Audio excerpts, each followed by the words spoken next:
Hey guys, it's Timmy, and this is Wrestling Unlimited as we are here on the 30th of July 2021 to talk about everything that went down tonight on Friday Night Smackdown. I enjoyed tonight's Smackdown. I thought for the most part it was a good show. I didn't think there was anything that was horrible. I mean, the thing with Reggie and Chad Gable wasn't great or anything, but I didn't think it was that bad. I thought it was all right. So, to be honest, I didn't think there was anything bad, like completely just what the hell on tonight's SmackDown. So that's really good. They built up multiple matches for the future, whether that is at SummerSlam or next week on SmackDown. So that's good as well. And I guess you could say overall, pretty good SmackDown. I'd give it a 7.5, maybe 7.75. Not quite an 8 for me. Not quite, almost there. So 7.75 is what I would rate it. But with that, guys, I want to say thank you for joining me here. Twitch.tv/PWU Unlimited, YouTube.com/Pro Wrestling Unlimited, or if you're listening on podcast services all over the world, thank you for listening to us here. Remember, if you are watching on Twitch, you can help us out a couple of different ways, either by hitting that donate button down below or by donating Twitch bits in the live chat. Also, remember on Twitch, you can subscribe to the channel one of two different ways. You can either subscribe with a tiered subscription like Cold Cuts KC did recently, or you can subscribe with Amazon Prime, because if you have Amazon Prime, then you have Prime Gaming. Prime Gaming gives you one free subscription to any Twitch channel you want to subscribe to throughout the month, and I greatly appreciate it if you subscribe to us right here, Pro Wrestling Unlimited. On the flip side, if you're watching on YouTube, you can help us out by donating a super chat or a super sticker in the live chat, or subscribing to the channel as a channel member. As a channel member, you get early access to news, early access to non-news podcasts, non-news videos, and so much more. But the most direct way to support us is by heading over to patreon.com/PWU Unlimited. And if you don't want to watch us and you only want audio versions, well, you can find it everywhere. Apple Podcast, Google Podcast, Stitcher, iHeartRadio, Anchor.fm, and so many more. But let's get into it. We're talking Friday Night Smackdown. Remember, if you want to be part of the show, you can do so by texting in to 510-906-1341. John Cena opened up the show, and the fans reacted, well, huge to John Cena, like they have ever since he returned to Money in the Bank. John Cena came to the ring, got a massive reaction like I stated, and they recapped Reigns turning down Cena's challenge and accepting one from Finn Balor last week. They also highlighted Reigns basically calling John Cena the missionary position. Cena then noted, if you could find someone that can keep the missionary position entertaining for 2 decades, keep them in your life. Cena pointed out that Reigns rejected him to take Balor's challenge instead, but he noted that Reigns mocked him for wearing the same gear and doing the same entrances for years. Cena said, that would be like changing The Rock or Stone Cold Steve Austin. You just don't. Cena said Reigns has to change every 2 years because fans don't care about him. He claimed that Reigns is just a stooge named Joe that's used every gimmick in the book. Cena added that Reigns is afraid to face him. The fans broke out in a loud, brief "what" chant. All of a sudden, Baron Corbin would come out. Fans booed loudly and chanted, "You suck." He told Cena, I'm sorry for interrupting you, but I know you're a very generous, charitable guy. I need your help. He's like, I've lost everything. My crown, my money, my identity. And plus, well, last week, I was injured. I got an injury to, that area. Talking about his groin. He's like, and because of it, I can't perform. And John Cena's like, perform what? What do you mean? And he's like, I can't use it or something like that. And Cena made a bunch of jokes, and the final was like, I can't perform. And so Cena goes, you mean in the all the for the? And he's like, yeah, and because of it, my life left me and took the kids. And Cena goes, well, fans, should we help him out? And the fans, for the most part, cheered. There were some boos. And Cena goes, lived in his pocket, this is all I got. Here you go. And he's like, what? That's all you got? You're You're rich. You're John Cena from Hollywood. And that's all you've got. He goes, I'm not asking for handouts. I'll work for it. Give me a role in Suicide Squad or something. And Cena goes, Suicide Squad? Yeah, that wrapped up filming a long time ago. Corbin then asked if Cena would really not help him, and the fans chanted yes. Corbin then asked Cena, he said, you're a selfish man. You only think about yourself. Cena had heard enough and said, you know what? You need a little something. You need your attitude adjusted. And then Cena gave him an attitude adjustment and left the ring as we started up for the next match. To recap, Jimmy Uso beating Dominic with Jay's help. And in the back, Dominic promised to watch Rey's back and have an eye on Jay throughout this match. Rey pointed out that Dominic still makes rookie mistakes, and he wants him to pay close attention tonight. Rey notes that he's still got one or two tricks Dominic can learn. And Dominic was like, yeah, I'll keep an eye on Rey or Jay and make sure he doesn't get involved. Yeah, Jay got involved like 2 or 3 times, and Dominic was just on the other side of the ring going, get him, Dad! Get him, Dad! So, so much for Dominic. I mean, Dominic played a factor in the finish, but match went 7.5 minutes. And Jimmy and Jay had a really good match here with the finish that made so much sense. And this crowd, they love the Mysterios. Crowds love Rey and Dominic so much. Like, they can never be baby faces. Heels. They could never be heels. It just wouldn't work at all. Also, going to put this person in timeout. Wait. Alex White says, who's sick of Mysterios versus Usos? It's been like less than a month since they've done this. They started this like 3 weeks ago. They did the title changes at Money in the Bank. They're going to do another title match probably at SummerSlam. It's not really that like no. They haven't done this one to death. Trust me. Going forward, Rey had the early advantage with a tilt-a-whirl head scissor and a bulldog off the top rope for a near fall. Jimmy dropped Rey in the corner. Jimmy dropped Rey in the corner and took over. Rey sent Jimmy to the floor and attempted a sliding splash. Jimmy moved and rocked Rey with a super kick. After a commercial break, Rey kicked Jimmy in the side of the head and regained control. Jimmy fought back and hit an enziguri. Jimmy then went for a superplex, but Rey kicked out of it. He then followed this up with a senton and a crossbody for a near fall. Jimmy then attempted a Samoan drop, but Rey countered it into a 619. Hands popped big for the 619, but booed when Jay pulled Jimmy out of the ring. This then led to Rey Mysterio hitting a corkscrew dive over the top rope as, well, Dominic just stood on the other side of the ring watching like he was told, don't get involved. You're not a real wrestler. Just stay over there and be in my corner. Like with celebrities. When they tell the celebrities, you're in this wrestler's corner, but stay away from all the action just so you don't get hurt. Like, that's what Dominic felt like for most of this match. Rey then knocked down Jay and went for a 619, but Jimmy jumped up on the apron, and Jimmy took a 619. No. Rey got Jimmy in the position for the 619. He went to do the run. Jay jumped up on the apron, took a 619 to the back. Jimmy then went for it on Jimmy. Jimmy caught Rey, and Rey reversed a Samoan drop into a crucifix. Dominic then helped his dad by giving him some leverage to pin Jimmy and pick up the victory. This was the same way the Usos picked up a victory, I want to say a week ago or at the pay-per-view, something like that. With that, Rey Mysterio does defeat Jimmy Uso. They then recapped Bianca Belair beating Carmella at Rolling Loud, or as Pat McAfee likes to say, Rolling Loud, Rolling Loud. He says his accent's so thick when he says loud that it almost sounds like he says live. Rolling Loud, Rolling Loud. Anyways, Belair made her way down to the ring. She was interviewed by Kayla Braxton and talked about her future plans.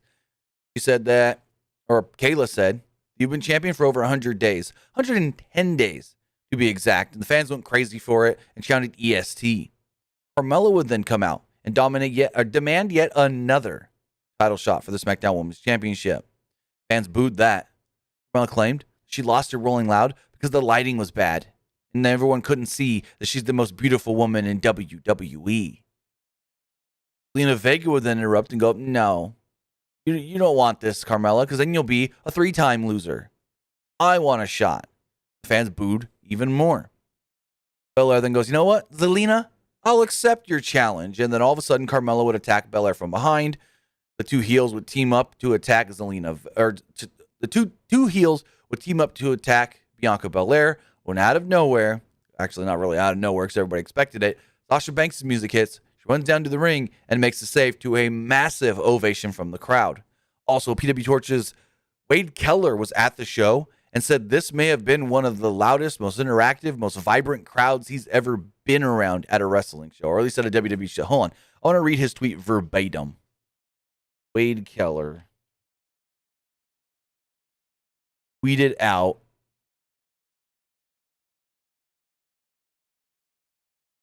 this is among the most enthusiastic crowd for a WWE event I've ever been to. Crazy. This man's been to a WrestleMania. So, very interesting. Very cool. Crowd did seem very up for everything tonight for the most part. But with that, Sasha Banks came down, took out Zelina, took out Carmella, helped up Bianca. The two hugged, and the segment was nice as they danced at the end. They then recap Nia Jax turning on Reginald, and then Reginald winning the 24/7 championship. He will defend it against a mystery opponent. In the back, Kayla Braxton interviewed Reginald.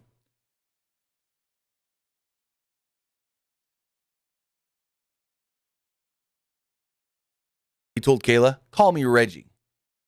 He doesn't know who his opponent is, but he says that's all right because he's happy just to be in the ring. In a funny moment, a backstage worker walked into the shot and then all of a sudden realized it and ran off. I thought that was really funny. We then got 24/7 championship match. Reginald, or Reggie, made his way down to the ring, and there were some faint Reggie chants. Reggie, Reggie, Reggie, Reggie, Reggie. Not much of anything, though. And Otis and Chad Gable would make their way down to the ring, and the announcers and everybody assumed, well, Otis was getting the shot. And Otis goes, well, it's not me, it's him. And Chad Gable instead got the match, but before the bell could ring, Otis ran over Reggie and almost knocked him right out of the ring. As the match begins, Gable was briefly in control until Reggie avoided Gable with a series of flip-flops and flies. Gable then regained control and used a tiger suplex for a near fall. Reggie went for a moonsault, but Gable cut him off. Gable gave Reggie a German suplex off the top, but Reggie tried landing on his feet. Reggie then hit a flip senton, but Otis broke up a pin attempt. This thing caused a disqualification. Otis threw Reggie out of the ring. He landed on his feet, rolled through it, and ran off. Cool. It wasn't bad. Reggie looks very impressive with all these flips, especially jumping from inside of the ring to the out and stuff. So, cool. So in the back, Sonya Deville informed Adam Pearce she's made the main event for tonight. It's going to be Sasha Banks and Bianca Belair against Zelina Vega and Carmella. And Adam Pearce loved the idea and said, looked over the contract. Everything looks up and up. Let's go out there and have a great contract signing. Roman Reigns was fucking spectacular here. Finn Balor, great in his role as well. I thought both of these men played off of each other very, very well. Roman, as an official 100% legit heel in front of a crowd, another level. I say it every week, but another freaking level. So, some can say it got a little confusing at the end, but then they made sense of it later. Anyways. Adam Pearce and Sonya Deville are in the ring, and they say we're going to have a contract signing for the Universal Championship match coming up at SummerSlam. Let us first announce the challenger, Finn Balor. Finn would make his way out to the ring. They would then state, now let us introduce the champion, Roman Reigns. Finn came out, huge, massive babyface pop from the crowd. Roman came out, drowned in boos like you would expect, and he loved it. You could tell Roman loved it. So Paul Heyman gets in the ring, and he looks at Adam Pearce. He's like, what the? Chair? No, it needs to be over here. Head of the table. They move the chairs around. Roman sits down. Finn's already sitting down or whatever. Roman, at one point before getting in the ring, laughed at two fans in the front row dressed as John Cena, which was really funny. They had the John Cena hat. One had just a John Cena hat and a spinner belt. The other had the John Cena shirt and hat. It was really funny. So the fans started breaking out into a loud Cena chant. Where on commentary, Pat McAfee was confused. He goes, Cena's not in the ring. Why are they chanting for Cena? Reigns pointed out that the missionary man already made his appearance tonight in regards to the fans chanting. And I go, God, I'm glad Roman is allowed to improvise. Work off this crowd because he is great when he does so. Roman is great when he improvises and works off the crowd. He then asked Balor, did you hear Cena's promo earlier tonight? He noted that Cena thinks that Reigns is ducking him to face Balor instead. Reigns says, I disagree with that. He thinks that Balor deserves a shot because he's hungry. Reigns then noted that if Balor signs the contract, he's going to get smashed all the way back to NXT. McAfee then goes, NXT Tuesday nights, 8 p.m., USA Network. I thought that was a hell of a funny moment to get Pat McAfee. Just throw it into little wisps. Great, great, great. Fans then broke out in a loud Roman sucks chants as Finn Balor literally goes, well, yeah, it'd be great to go back to NXT as the Universal Champion. Roman looks over the contract and signs it. Finn Balor looks at the contract. Before he can sign it, he was attacked from behind by Baron Corbin.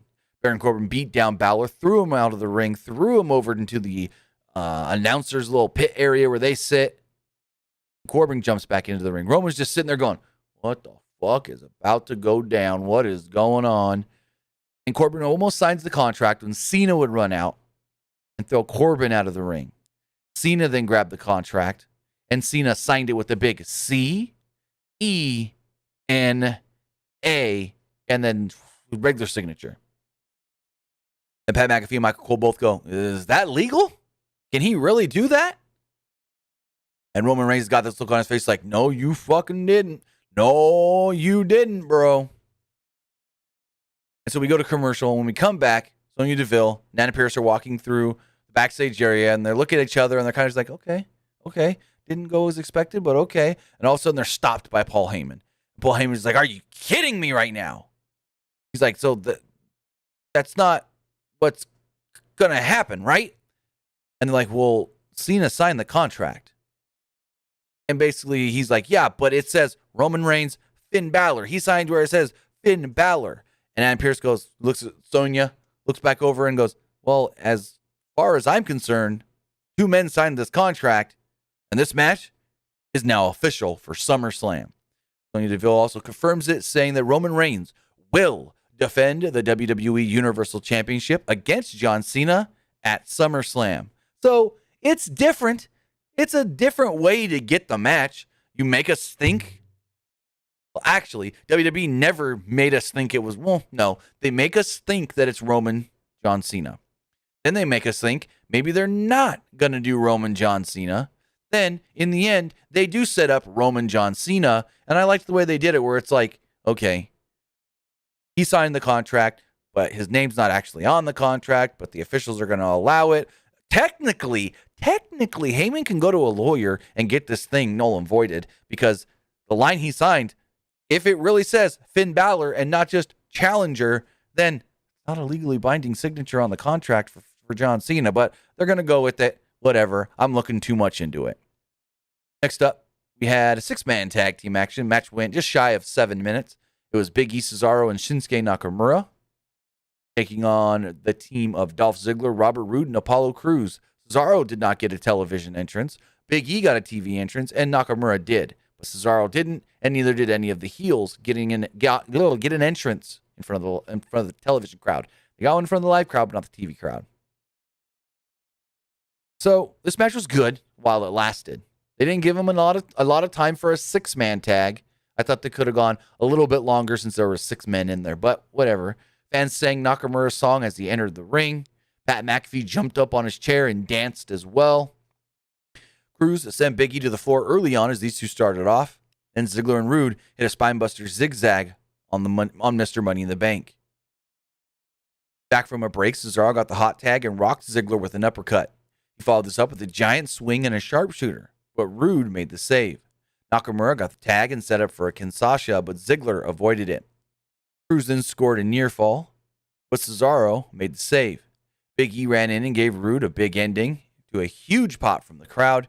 Cruz then regained control and scored a near fall. Cruz went for a frog splash, but Boogs distracted him playing guitar. Aziz then grabbed Boogs and the guitar and threw him into the announce table. Cesaro then took him out with an uppercut. The fans popped for the big spot here. Ziggler then took out Cesaro with a super kick. Cruz then went for the frog splash, but Nakamura moved. Kinshasa, bada bing, bada boom. Nakamura pins the Intercontinental Champion. So maybe Shinsuke, or as they call him, Kingsuke, is going to get a Intercontinental title shot. Going forward, they recapped the Edge Seth Rollins stuff from Money in the Bank and so forth. And then out would come Edge in another kind of confusing spot. So Edge's music hits. He starts to come down to the ring, and they cut to commercial. They come back, and it's Seth Rollins in the ring. And they go, well, you see Seth Rollins in the ring. You last saw Edge and heard his music. Let's tell you what happened during the break. Apparently during the break, Seth Rollins attacked Edge at ringside and took him out so Edge could not be out here. Rollins told Edge in the ring, what goes around, comes around. He claimed to be a revolutionary and demanded they air his footage. They recapped the Edge-Rollins feud in more detail here. Rollins ranted about being the true number one contender for the Universal Championship, saying that if he can't be the champ, then Edge can't be the champ. Fans broke out in a "We Want Becky" chant. He then stated that he will take care of Edge further in due time. They then announced at SummerSlam, Roman Reigns versus John Cena for the Universal Championship is official. No mention of Finn Balor and Baron Corbin. Well, I assumed they were setting up Finn versus Corbin for SummerSlam 3 weeks from tomorrow. No. As we learned, Finn versus Corbin's just next week. They couldn't even set this up as a SummerSlam match where, it's just next week. Cool. So we move on to our main event that went almost 9 minutes. It was Sasha Banks and Bianca Belair against Carmella and Zelina Vega. The match was fine. Fans loved Bianca and Sasha, which we expected. And then we got exactly what we thought when the match was over. The faces used a double shoulder tackle on Carmella to get the early advantage. On commentary, Pat McAfee stressed that Belair may not and shouldn't trust Banks. Carmella and Vega tried working together, but the faces brought the pair down with some drop kicks. Belair then lifted Banks and dropped her on Vega and Carmella. Did like a military press, walked over at ringside, and then cross-bodied, threw Banks onto the two at ringside. Vega was firmly in control. After a break, though, I don't know how she got control. Like, they didn't tell us at all. Fans broke out in a loud EST chant, and the heels isolated Belair on their side of the ring. Banks eventually did get the hot tag and ran wild to a massive reaction. She hit a Meteora on Vega and followed this up with 3 Amigos. Banks then hit a frog splash, and Carmella broke up the pin. The finish then came when Banks hit a backstabber on Carmella and locked on the Banks statement to pick up the victory. The match ends, and Banks and Belair start dancing and celebrating and whatnot. They dance around to Sasha's music. All the way. Sasha Banks, y'all. Sasha Banks, y'all. And then Bianca's music hits. And they're still dancing. But Sasha stops in her tracks where she's moving. And Bianca moves around to where her back is to Sasha because she's still dancing. Sasha grabs her. Boom. Banks statement. Or backstabber into the Banks statement. No. Backstabber. Grabs the belt. Beats her down. Puts her in the Banks statement. They then show a replay of the backstabber. Fans are booing tremendously. She then puts her in another Banks statement crossface. Fans erupt again in loud boos as the show fades to black. So with that, it looks like we're getting it. At SummerSlam, Bianca Belair being challenged for the SmackDown Women's Championship by Sasha Banks. Now, we haven't seen Sasha Banks. They didn't mention this. They said WrestleMania, but it wasn't WrestleMania the last time we saw Sasha. It was a SmackDown after WrestleMania where Sasha's like, I lost the title to Bianca, but it doesn't mean I'm not going to come right back and go for it. But then on that same show, Bayley said she wanted to go for the title, and then that was the program they went with. Sasha went home, spent some time training with Tessa Blanchard, and then finally came back tonight. But with that, it looks like the match going forward, most likely for SummerSlam, 3 weeks from tomorrow, will be Sasha Banks and Bianca Belair for the SmackDown Women's Championship. But with that, guys, I thought it was a good episode of SmackDown. I really enjoyed it, but now I want to know what you guys thought. Did you enjoy tonight's SmackDown? Remember, you can be part of the show. All you got to do, if you're watching live, is text into 510-906-1341. Again, that number is 510-906-1341. With that, let's check the polls first. As far as the Twitch poll does go, 60% of you liked tonight's SmackDown, 30% thought it was all right, and 10% did not like it. As far as the YouTube poll does go, 73% of you liked tonight's show, 20% thought it was all right, and 6% did not like it. The text messages, text, this person says, do you think Nakamura gets the IC title shot at SummerSlam against Apollo Crews? And also, do you think SmackDown Live be pre-taped before SummerSlam or be live? Why would it ever be pre-taped before SummerSlam? Why? Like, the show before SummerSlam is... Where are they going to be? Let's look this up. SummerSlam. Tickets. WWE. The 21st, 19th will be Phoenix, Arizona. I'll be in Phoenix the night before SummerSlam. I honestly don't see an issue with why that would have to be pre-taped. I have no clue why you would think or even ask that. But yes, I do think Nakamura gets an IC title shot. First says, you think Bray Wyatt might come back soon? And also, if Bronson Reed do come main roster, who do you see him doing? Okay, first off, whoa, who do you see him doing? What does that mean? I know what it means, but it's like, whoa. Conjunction and sentence structure, not here at all. Anyways, Bray, I have no clue. Haven't heard anything. Bronson Reed, I don't know. I honestly don't know. I mean, it's not like we could have predicted that Karrion Kross's first match was going to be with Jeff Hardy. So who the fuck knows what they're going to do with Bronson Reed if and when he comes up? I mean, it's not if, but when. I don't know. I'm not in those meetings. It says, with a shocking attack at the conclusion of the main event. Was it really that shocking? Was it? I wasn't shocked in the least bit. I'm just sitting here going, man, this sucks that they're hugging so much. They're killing time. There it is. I wasn't shocked in the least bit. Yes, I do think the rematch is at SummerSlam, though. Not. What? This is not WWE related, but AEW callback to winning. Man. Okay, hold on. It's not WWE related, but I like. Okay. If you're not asking I'm not trying to be rude here, but if you're not asking a question, don't tell me about something you liked in AEW a year ago.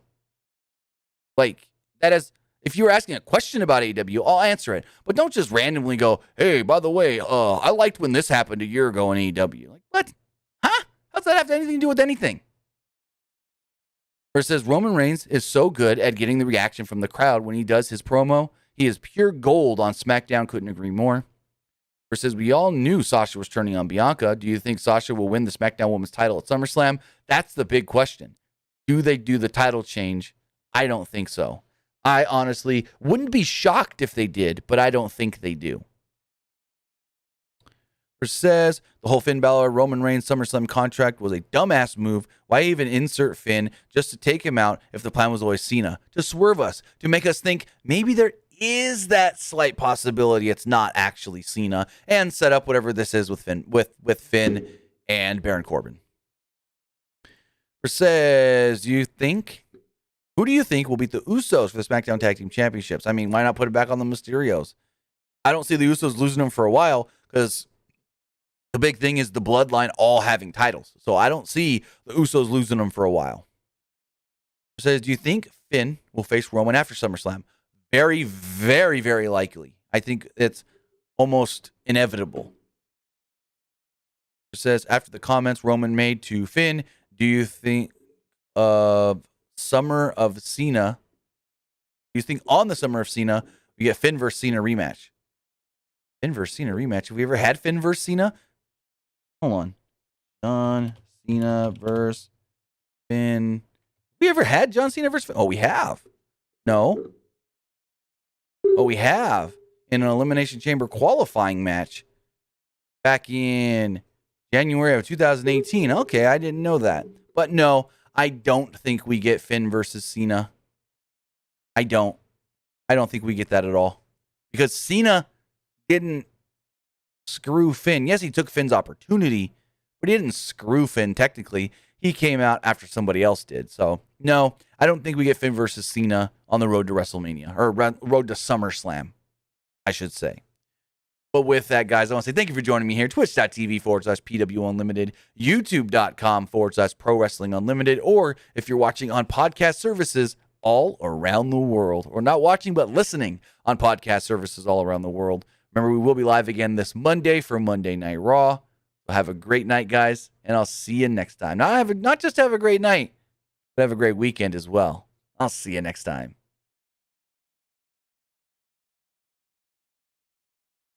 All right. If you're still watching...